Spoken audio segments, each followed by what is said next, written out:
Welcome to the Entrepreneur Exchange on the Mesh Podcast Network, a monthly conversation about startups and small business with ideas, tools, and advice to operate your business more effectively.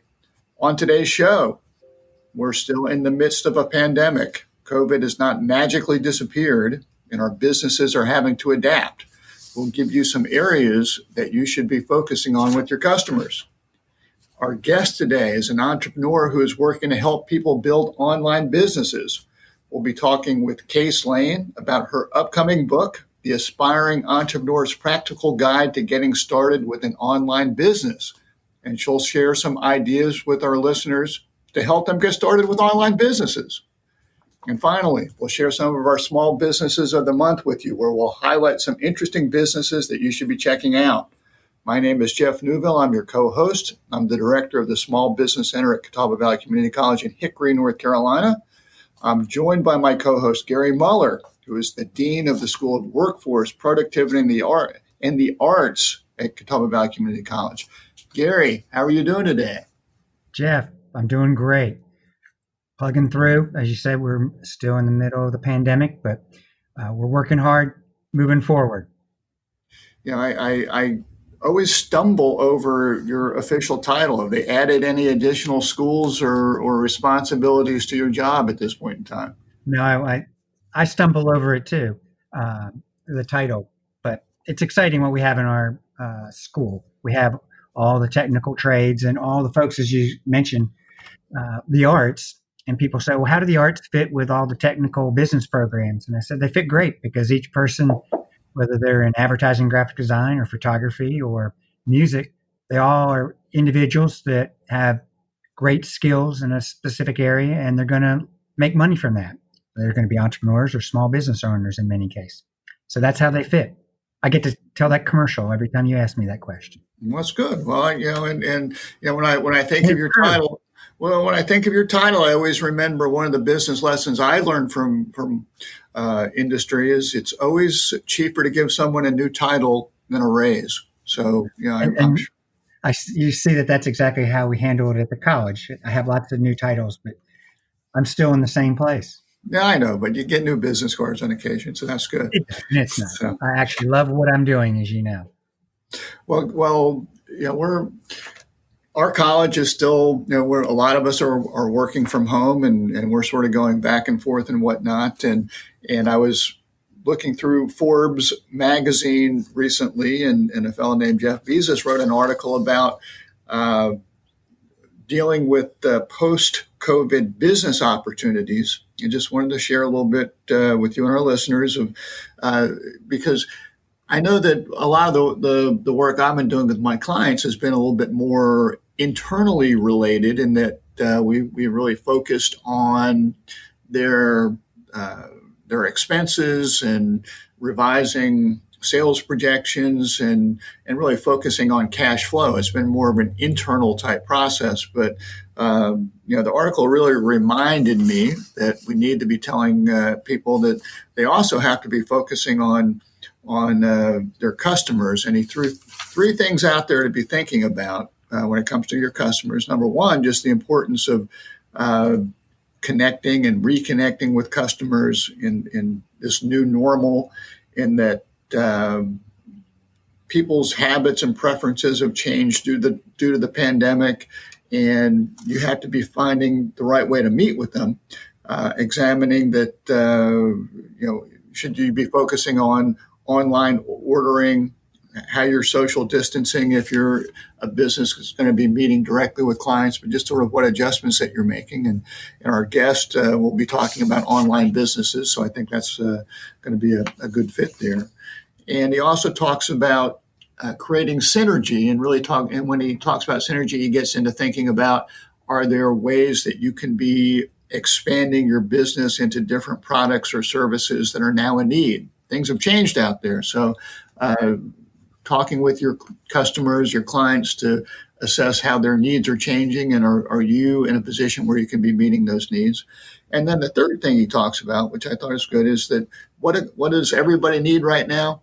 Peace of mind. So it's really, as we communicate with our customers, one of the messages that we need to be getting across is that the way that we handle our business with them, the way we service their accounts, we can do it in a safe way and just provide them assurances that we're doing what's necessary to operate during this environment, this COVID-19 environment, and they can be comfortable working with us. So, what do you think about them apples, Gary? That's a lot of stuff that you just said. And maybe we take them one by one. And we're a business at the college. A lot of people don't think about that, but we're really focused on our customers who are our business partners as well as our students. But, coming back to the last one, you talk about peace of mind. I think that's one of the things that we're trying to do with our employees as well as our partners and our students is give them peace of mind that we're here. As I refer to it, we're open for business. And I'm proud of what we've done in our school and our college over the last 8 to 9 weeks. We brought our students back in the technical programs hands-on so they could complete their classes or continue with summer school classes, and also our business partners, Con Ed classes. And I think that was something when people are saying, my gosh, everything's, shutting down and nobody's doing anything.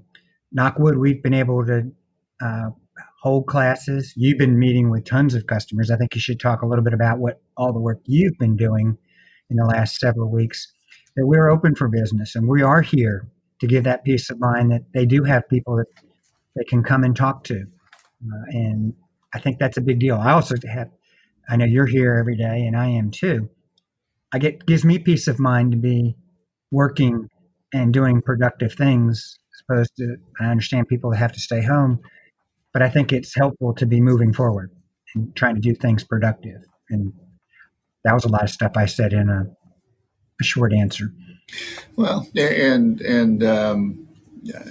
just thinking about all the various businesses that we work with and come in contact with, just the world sort of, I say turned upside down, but it's certainly been shaken and mixed around a lot. So we're all trying to operate, whether it's the new normal or the temporary normal to be determined, but the change is constant. So we're all having to adjust. I think we're fortunate that we've been able to operate in a safe environment. You and I respectively. I mean, for me, I've been able to work with a lot of people because my online gambling sites have really not had a lot of action so far because sports have shut down. So I've been actually able to do a lot of work, but hopefully that'll change soon as we get some sports going again. I was about to say that's good news, but I understand you want to get back into the old normal. Yeah.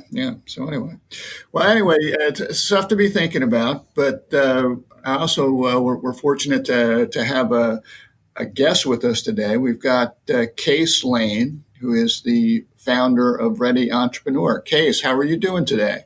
I'm great. Thank you. Thank you so much for having me on today. We're glad you're with us, Case. We appreciate you joining us. Case is an entrepreneur. She's a writer. She's a podcaster. She's got a varied background, including working as a reporter, a digital media corporate executive, a lawyer. She's lived and studied and worked in 10 different countries and visited close to 100 different countries. And she's got a book coming out called The Aspiring Entrepreneur's Practical Guide to Getting Started with an Online Business. That's a little bit of a mouthful too, Case, focusing on the preparation that people ignore when they're trying to achieve their business vision. So, Case, welcome to the Entrepreneur Exchange. You've got a very varied background. How did you sort of shift from doing from the corporate world and sort of move more into being an entrepreneur on your own? Yeah, it looks like I took quite a winding road, but really it all comes out in the same way that I was looking for an opportunity to really do what I wanted to do. So I did all the things I was supposed to do. I'm a big fan of college, and I really enjoyed what you were just talking about. The students are still working hard and going forward with their plans, and I'm a student. I have been in college a few times, and I did different careers out of that. I was a diplomat, and I was overseas, and then I came back and I did an MBA, and I went to corporate.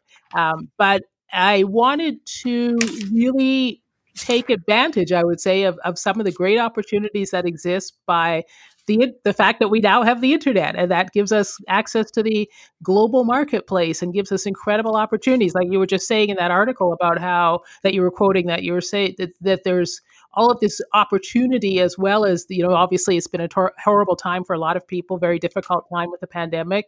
But for entrepreneurs, for people who think about what else can be done and filling in the gaps, there's a role there. So I was in law school and I started ebook self-publishing.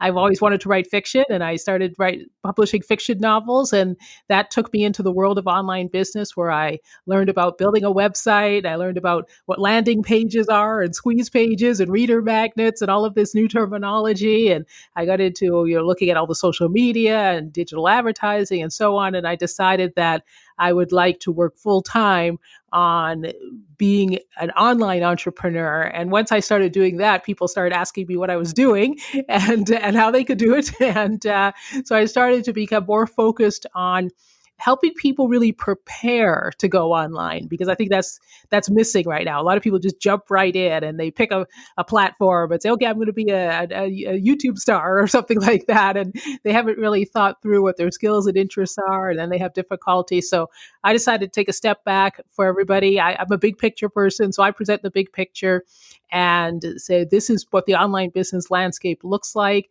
And using my own experiences of lots of trial and error, I've put it together for people in a way that I hope they can understand. And my book actually, I actually titled it Recast, and then I went with the subtitle. With the longer one is the subtitle, The Aspiring Entrepreneur's Practical Guide to Getting Started with an Online Business. But I use the word recast as a way of helping people sort of visualize themselves in a new role in their own lives, to go from whatever you've been doing now to actually starting to think like an online entrepreneur.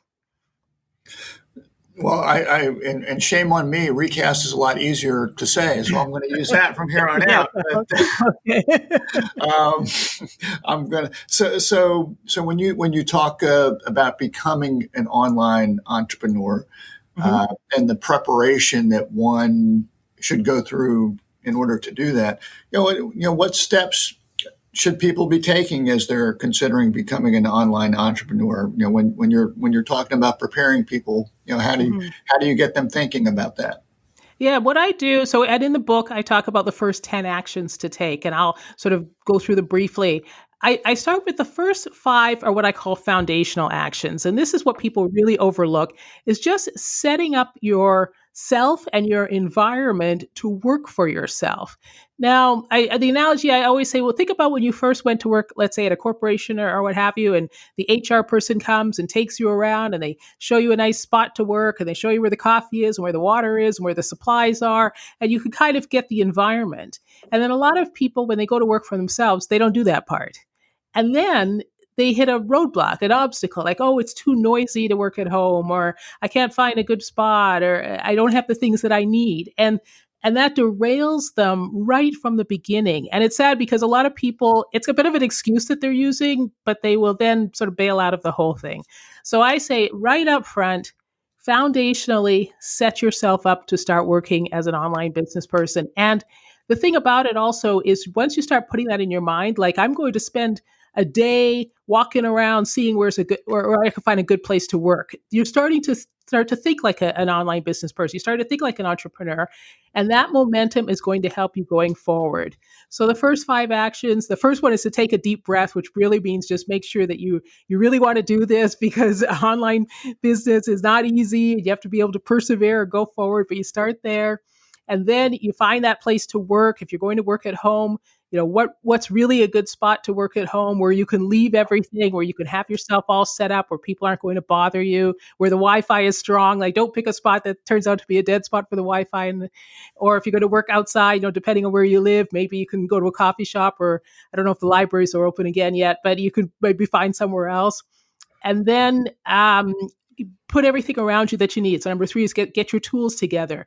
If you're going to be writing a lot of notes, make sure you've got a lot of pens and paper. It sounds really silly, it sounds really simple, but these are the simple things that end up derailing people for months on end. Like they won't work on their business because they just haven't put these little things together. And then the remove distractions is number 4. That's a big one because if all the distractions are humans in your house, you kind of have to do some negotiating.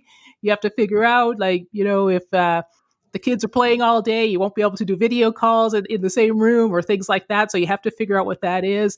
And then number 5 is to create your schedule. So once you have decided, where you're going to work, have your things together, distractions are organized and so on, give yourself a schedule just like you had maybe in the work world. So you might not have ever had a formal schedule in your whole life, but you did have an informal one. You knew what time you had to get up.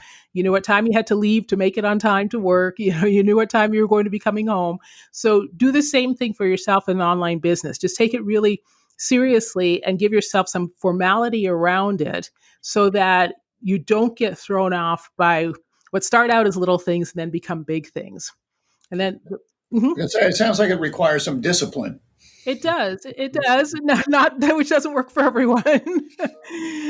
But part of it is I always get to talking about with people, what are you really trying to get to? So for some people right now, starting an online business is an emergency situation. They need to just make more money, which is fine. That's how a lot of businesses start.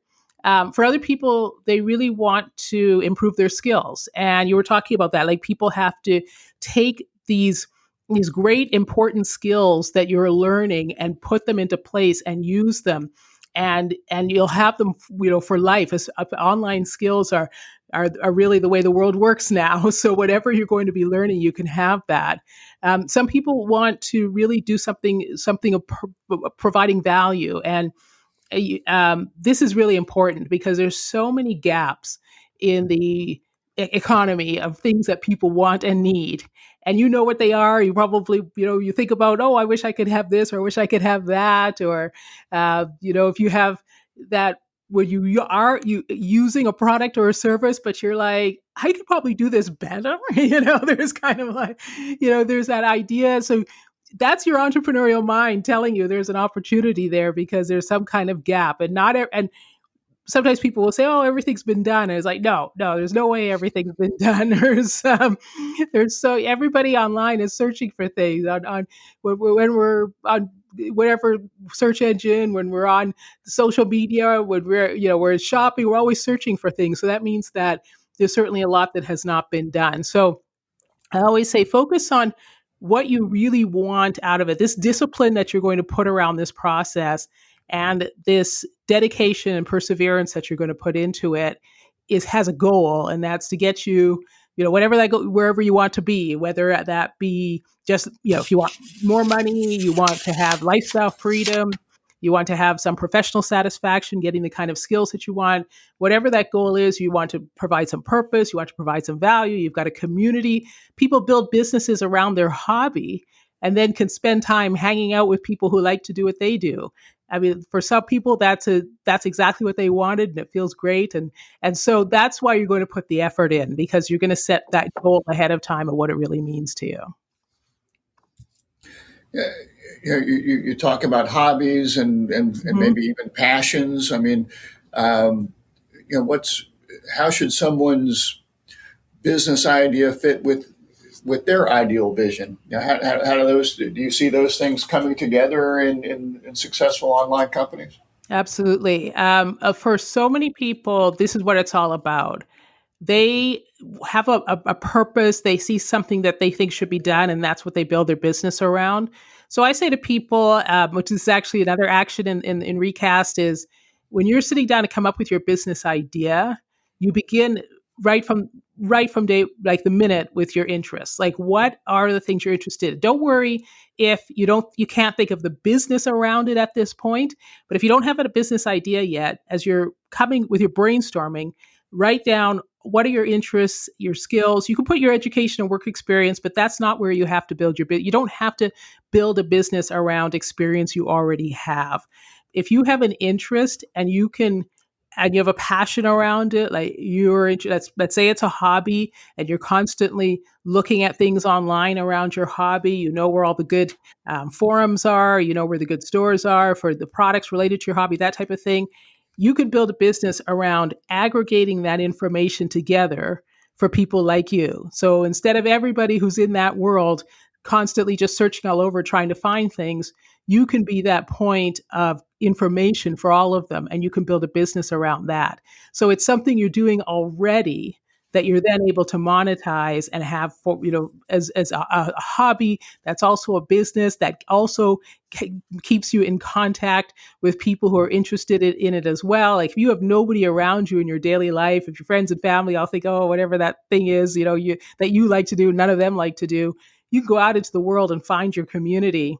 It's a great thing about being an online business right now. Your market is the entire world. Almost everybody, 7 billion people are online, and you can reach out to them. And if they have the interest that you have, you can come together. So it's about to just really giving yourself that opportunity to do something you really enjoy. And that helps you also with the momentum of keeping your business going. It helps you with the discipline of making sure you work on the business every day, because it's actually, you're working on something you really enjoy doing anyway.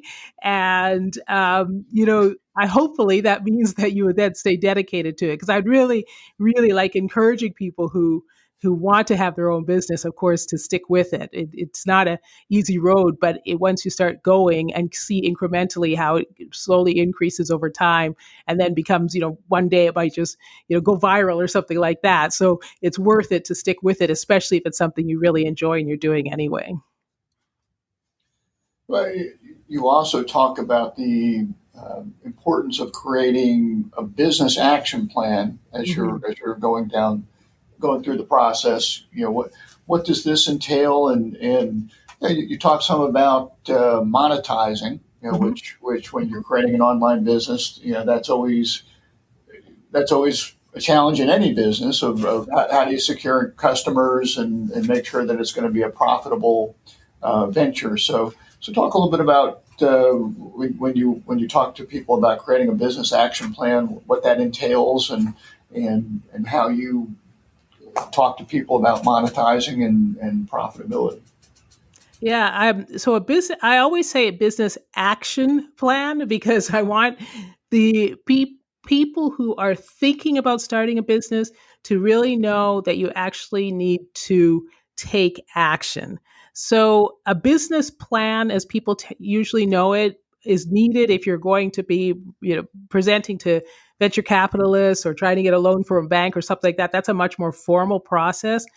What I'm talking about is the actual activities you need to do to get your business up and running. So I'll start with something simple, and then I can also talk about monetization the same way. So let's say you have something that you're interested in, whatever your subject is, your product, service, hobby, what have you, and you decide you're going to start a blog. So blogs are still viable. There's some people estimate 500 million blogs, but on every subject under the sun, and more to come because there's still more information that people need. And there's a lot of niche markets that are not being served. So you decide you're going to start your blog and you start researching. So you have to figure out, you could just put in the search bar, how do I start a blog? And as you're looking at that information, you start aggregating that information into your action plan. So you're reading a blog about how to start a blog, and you take the points that they're doing, and however you like to organize information, maybe you write it down, maybe you put it in a spreadsheet, maybe you just make a to-do list.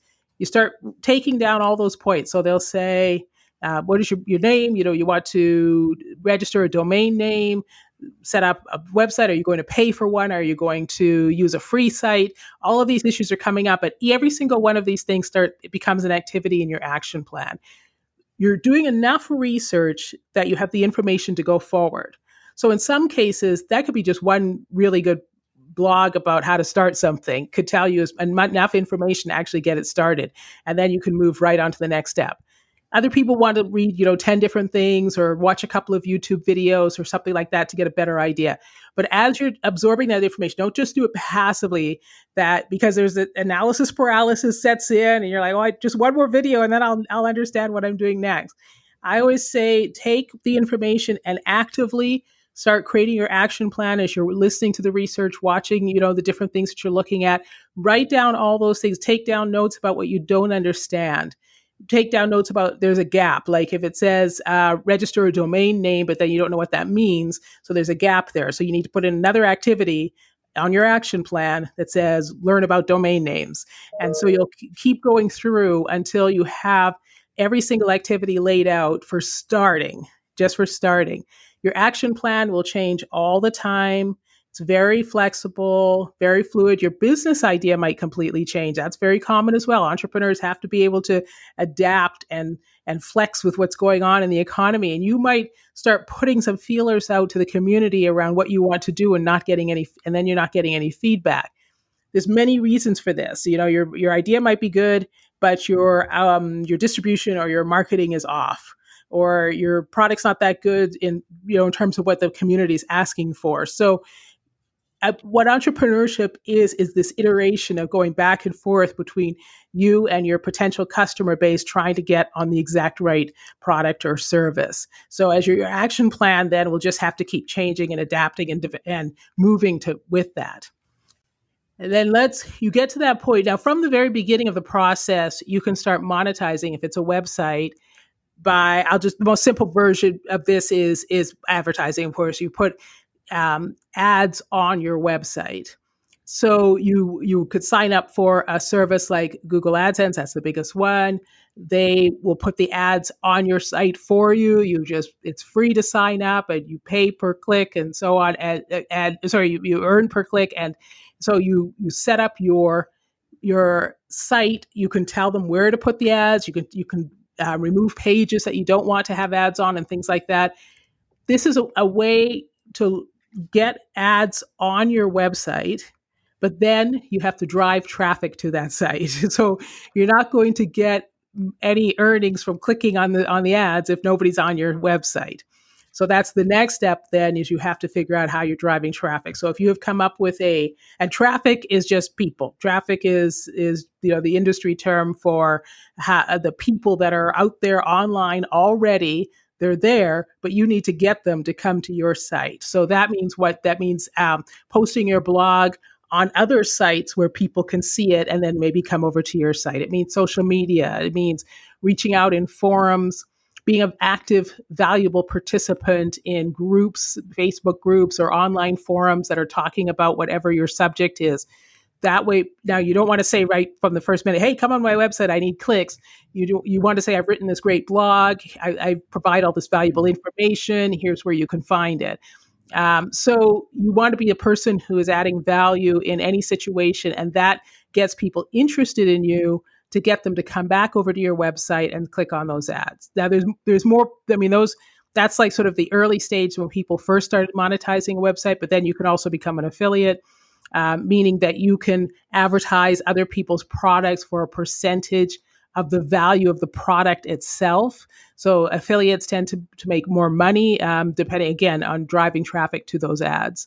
And then beyond that, of course, you can start creating your own intellectual property. You could have books, courses, you could have audio, you could create podcasts and then make them into audio files that you sell. There's just a number of different ways that you can then monetize your idea once you've got that idea solidified. It almost sounds like that should be a separate podcast. We could talk probably about that for quite some time. Probably, yes.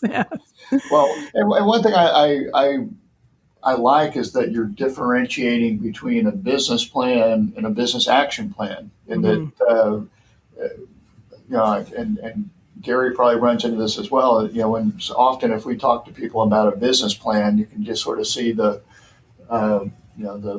soul being sucked out of them. Yeah. That I don't want to have to do that. And people generate these 25-page plans that are good for insomnia, but but really focusing on the actions, I think, is really important. Yeah, I've read a lot of biographies and autobiographies of famous entrepreneurs, and not a single one of them begins with "First, I wrote a business plan." So I always say, watch what they do, not what they say, and well, everyone started with taking action, and that's for entrepreneurs today, who are especially in the online world where things change so quickly. You can come up with an idea, and then the algorithms change on one of the big websites or one of the big platforms, and you have to move fast. And so you can have, again, you need. The business plans are for somebody else. They're not for you. So if you are presenting to somebody, trying to get money out of people, that type of thing, then yes, if they say you create a business plan, you're probably going to have to do a formal document. But nowadays, when you start online, you can often start your business at no cost down to you. There's so many free resources that are available, and you can test ideas in so many different ways. And then when you see that you have a revenue opportunity, you can build up that business. And then if you need to scale it into a mega global corporation after that, well, congratulations. It's a high grade problem, right? Yeah. Yeah. Gary, maybe we can adapt that into the college's assessment type programs. Would you be up for that? I'd be up to it. Yes. Okay. All right. How's that? Case, as far as online platforms, you have any specific recommendations for startups, or is it the Wild West out there? It's a bit, but that's what makes it so great, because it's both. Well, you know what? I wouldn't even say it's product and service dependent. It's really entrepreneur dependent. Right now, you will hear a lot of noise on the internet, people claiming, blogs are finished, podcasts are the way to go, or podcasts are fading, videos the way to go, or nobody is reading emails anymore, but no, emails are the most important. So you're going to hear all of the conflicts. All I can see right now is that tens of millions of people are doing everything. So if you are looking at that online business world and you're trying to decide, oh, what should I do? What should I do? Go first with what you want to do. Because just like in picking your business idea, if you pick a platform that you don't like because you think that, oh, well, somebody told me this is the best place to be, you're not going to have the incentive to keep producing content. You're going to, hate getting prepared. You're not going to, like, if you don't want to be a blogger and you hate writing, then what's the point? Your work is going to show that way. You're just not going to be good at it. Even if you say, well, everybody in my field is in blogging. Well, that means that anybody in your particular industry who likes to listen to podcasts is not being served, because everybody in the industry is in blogging. So then maybe you need to create a podcast in that area, or maybe you need to do YouTube videos in that area. Depends on what you like. So I always start first pick the platform where you're comfortable. If you don't like being on camera and you worry about that day and night, and you don't do anything on your business because you're worried about being on camera, then don't be on camera. Pick something else. So I always say, start with the platform where you are most comfortable, whichever you like, whichever works for you. And then the most important thing is your content, your message that you're getting to your community, that they can find you. So if you aren't sure, what do you like to listen to? If you like to listen to podcasts and you think podcasts are great, then maybe that's where you need to be. Maybe you've never thought of even doing that before. Maybe you don't think you'll sound good on a mic or something, but you listen to podcasts all the time. So if that's the community that you're in, then maybe that's where you could at least start. And you could always change later. That's the other thing. I say everything is a learning experience. Even if you spend some money, it's not very expensive. When you're getting started, you spend some money and you're like, oh, I hate podcasting. I bought this nice microphone. I don't like it now. That's okay. You can put the microphone aside. You'll need it later maybe, and just start to work on something else. I think that's good advice that you've talked about. Just doing something that you like or are interested in. I mean, that's not just doing it because people say, because when we're particularly as an entrepreneur, we're spending 24/7 on the idea and what we're going to do. If we don't like it, it's not going to do well. That's exactly it. Yeah. And there's just one other piece we have in this online business world, which is a big piece, is the ability to easily, inexpensively outsource work we don't like. So there are a lot of services online where you can send the work to be done quite inexpensively. I'll give you an example. I heard from Frank Kearns, who's one of the gurus out there, and he was talking about how to write a book without doing the writing. And he's basically said, You have the ideas in your head. So just turn on the voice memo app on your phone and start talking and just say into that app, record everything you want to say about whatever the particular subject is that you would write a book about. And then take that information and just send it off to one of the freelancers out there. There's sites like Fiverr, which is five with two R's on the end, or Freelancer, and just send it to somebody to transcribe all of your talking. And then without even looking at it, send it to an editor to turn it into a book. So it becomes your book. It's all your words, but you didn't have to do any writing. And that's the kind of fantastic creative thinking that we can do now in this internet age, because again, it's not just, having access to the online resources, but it's the entire global marketplace. So you can inexpensively create your whole book. You don't have to do the writing. If you've got all these ideas, thinking, you don't have to think traditionally, like you have to sit down and actually type it all out, because now you live in a world where you can outsource even something like that and still get the work done. It's still legitimately all your ideas. So it's still you, the writer of the book, and you can put that out and have that as intellectual property. You can sell it. You can use it for speeches and all these different types of things. So I think it's really important. If you, let's say you're working in a business, in management, in a corporation or something like that right now, let's say you have a team. And so you really kind of like that. You like to be a manager.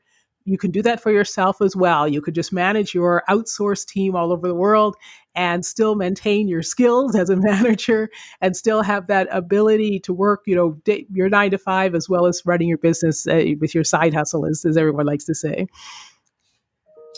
So, Case, just as we sort of wind things up here, your how has your business been impacted by the pandemic? And we were talking earlier just about meeting our customers in different ways. I would think that online businesses are something that people are giving more consideration to, whether out of personal need or just finding ways to meet people.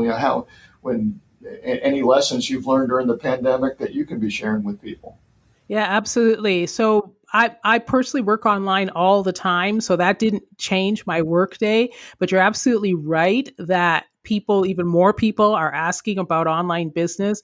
And even people who are working, you can see who's still collecting their income right now. There are pockets of people, big pockets of people, obviously all the essential workers, corporate people, people are still collecting their money, but they have this concern about what the future is. What is that new normal? What does it look like? What services are still going to be required? Who's still going to be working after this all unfolds? So it's a good time to look at your skills, your experience, your education, everything, and say, okay, if I was going to create another income stream, what would it be? And so that's what people are asking now. And that's why I wanted Recast to come out now and to these, a lot of the information, actually, if you went through my blogs and went through my podcast, you would hear that the information that I've been talking about, how to get yourself organized and set up and go forward. And I like to have a very systematic and tactical way to do it. So to help people think that through.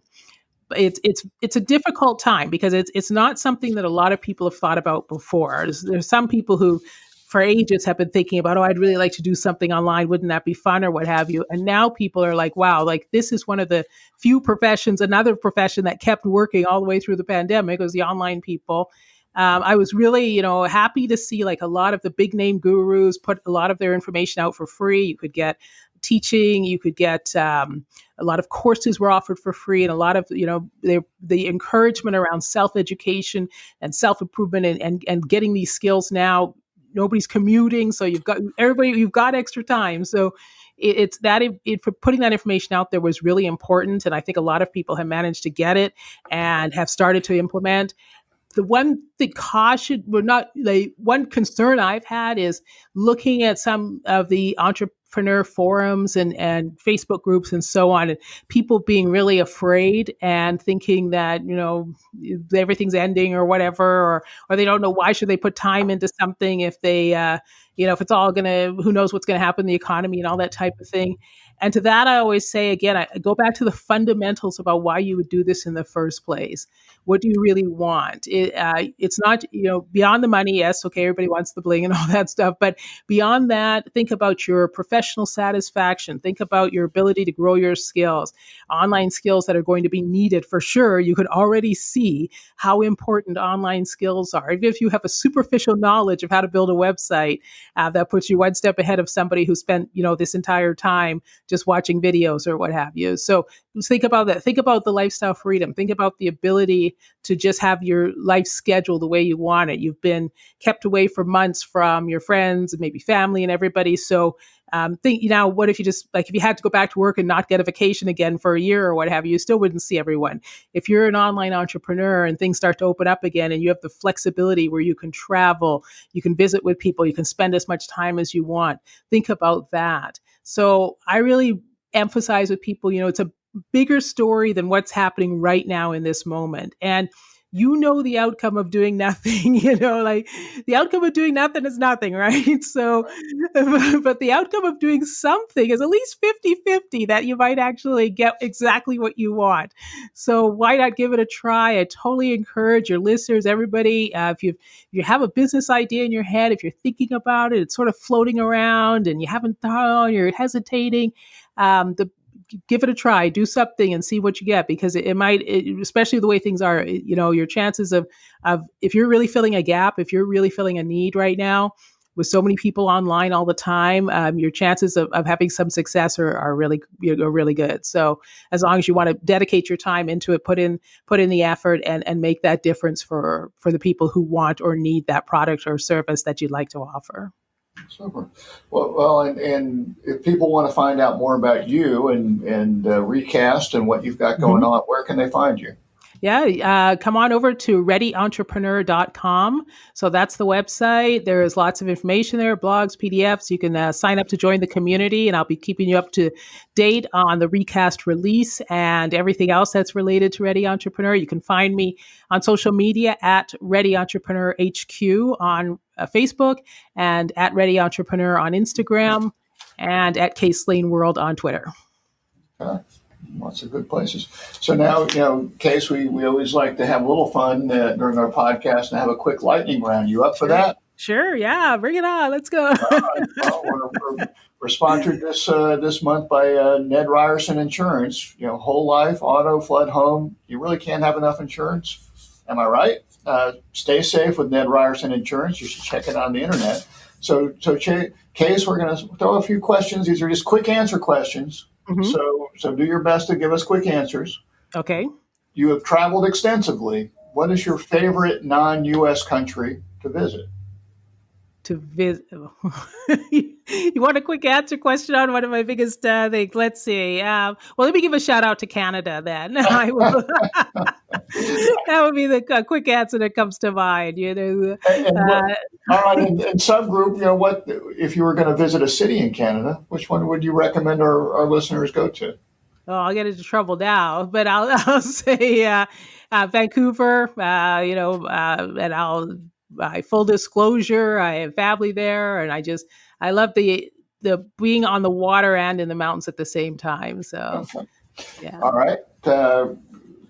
What is your favorite quarantine comfort food? Well, ice cream is my default for all forms of comfort, and quarantines, pandemics, hurricanes, floods, whatever. Yeah, ice cream is the default. Okay. If you had to choose one, Steve Jobs, Bill Gates, or Jeff Bezos? Well, but to have a discussion. This is your entrepreneur idol. I'd go with Bill Gates. I think that what he's been able to do, changing the way we work, was pretty fundamental. I think that's something we'll look back in time and really analyze how that whole concept of aggregated applications on a laptop really just changed the way that we work. Well, he's having a pretty good second act as a philanthropist as well. Yes, exactly. Exactly. Do you have a shelter-in-place TV or movie streaming recommendation? Oh, because I work all the time, I just finished. Just watched Upload. I love all future world things. I write future world thrillers as well. So I just watched Upload, which is about having your conscience live forever as a digital download. And it's a comedy, but it's something that we could probably think about happening in the future at some point. Upload. I'm making notes for my, Yeah. my watch list. All right. Last question. If you could have one superpower, what would it be? Flying. Is that a superpower? If we could act I would go with that one. I think that's a great one. okay. Because there are ways to fly, but yeah, I would love to be able to fly. All As a right. human being flying in the air. You're not talking about being packed on an airplane with Right, the little exactly. feet, Not right? just myself. Okay. All right. I would say my daughter would like that as a superpower. She's working in Australia right now and can't come home. Oh, yeah. It sounds like you'd like for her to have that superpower, Gary. Yes, that's exactly true. Well, Case, thank you very much. We really appreciate you joining us today and sharing all this great info. And people can find you out there on ReadyEntrepreneur.com. We always like to end up with our Small Business of the Month feature and talk about some small businesses. Gary, what's your small business this month? Well, thanks, Jeff. I love this part of our show because it's the time we get to spotlight businesses that are just getting started, or sometimes we look at businesses that we're proud of their accomplishments over the years. And today is just that. I'm going to get to spotlight a local business that's been a model for new businesses just getting started. It's a family business that's done it right. And as a result, they continue to grow and be a leader in their community. This business is owned by a family that we know well and are very good friends of ours. The business was started many years ago by Ronnie Lefevers, whose daughter, Christy, is our CVCC accounting, business, and office administration department head. Ronnie began his career in the tire industry at the young age of 12, working at Johnny's Tire Service in Valdez. Johnny West and Ronnie's father were fast friends who shared love for dirt racing at the Concord Dirt Racetrack. And in 1999, after working 25 years for Johnny, Ronnie ventured out on his own, purchasing his own. It was an old Goodyear store in home Valdez, with the support of his wife, Donna, and the knowledge that he obtained work from Johnny's Tires. He was able to open and go on to be successful. However, in 2015, American Tire Distributors, Tire Pros program resonated with Ronnie. It's buy local, stay local, and at the core of the business, and he became one of their dealers. Also in 2015, he brought on a new dream, expanding his business footprint, and he bought a lovely piece of land in nearby Morganton. Ronnie drew plans on construction paper using the knowledge he learned over the last 48 years, and from the help of some friends, designed what was going to look like his next dream, which is to become his second store on July 4th, 2020. He opened the doors for that store. Ronnie and Christy held the open house, which became a 4th of July celebration for the community. And their mission was to give back to the community, given so much to them. They had 1,000 people there. It was a great success. And he's continuing to build on something that started many, many years ago, like I said, when he was 12 years old.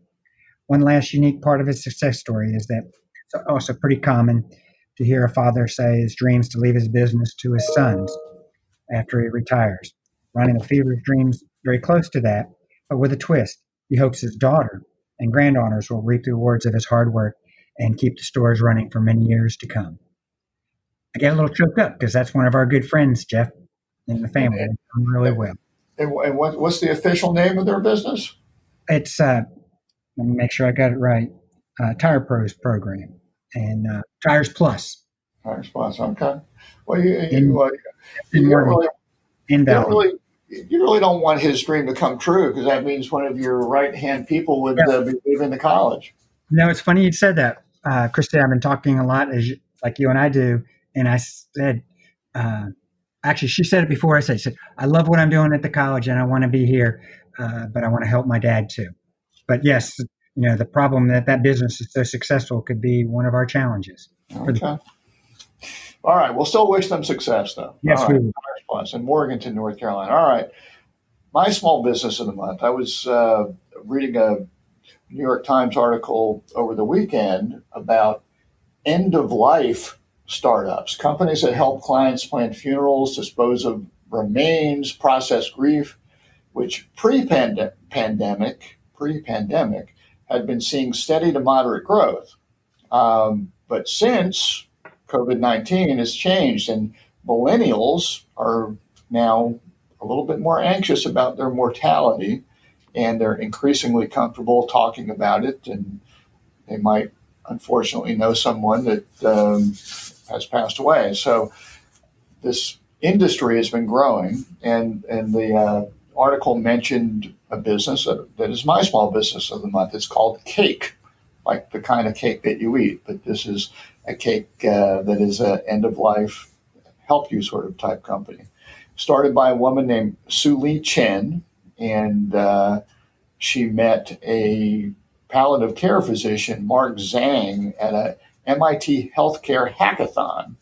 And they won first place at the event. And they went on to found Cake, and now they have an online platform that includes resources and templates that help users write their own obituaries, along with guidance on how to get them published. Actually, there are no fees if you are interested in Cake. They're a venture-backed company. They make money through partnerships. And at some point, they might want to have some fee-based services, but none right now. They will soon be integrated into the website of the British bank, RBS NatWest. If you go to their website, you can create a trusted decision maker forum to communicate your health preferences to your doctors and loved ones, healthcare proxy forums, living wills, all sorts of assistance to help you through end-of-life issues. Gary, you could create a digital asset plan so a maniac doesn't get control of your Twitter account after you pass on and start sending out crazy tweets. Well, they know it wasn't me because I don't tweet. Well, but I follow you. Yeah, they've got some sort of fun sort of stuff planning for your demise. They actually have something called a tombstone generator where you can answer some questions and it provides you with a suggestion for your tombstone. Gary, you know what mine was? What's that?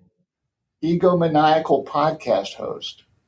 I like that. Okay, so they also have some suggestions like Viking funeral, or you can they might suggest that they shoot your ashes into outer space. So anyway, it's serious. Sounds like you've gotten into this one. It's serious, but there's also some levity to it. So there are no fees, as Joe Bob would say. You should check it out. Their website is www.joincake.com. So give it a look. So very cool. If you've got a suggestion for our Entrepreneur Exchange Small Business of the Month, email them to us at eexchange@themesh.tv. And if we use your suggestion, you'll get one of our prize packs. Case, we want to thank you again for joining us today. We really appreciate you sharing information and your time with us. Thank you so much for having me on. It was a great conversation. It's great having you. Thank you. Thanks to our friends at the Mesh Podcast Network. You should go to themesh.tv and check out all of the cool podcasts that they're doing, from music to sports to comedy. They've got a lot of cool things going on there. So check them out at themesh.tv. And if you are interested in promoting your business, you can contact them and they'll be happy to discuss advertising opportunities with you as well. We'll be back next month for another edition of the Entrepreneur Exchange. Everybody stay safe, stay healthy, and we'll look forward to talking with you again real soon. Take care. God bless.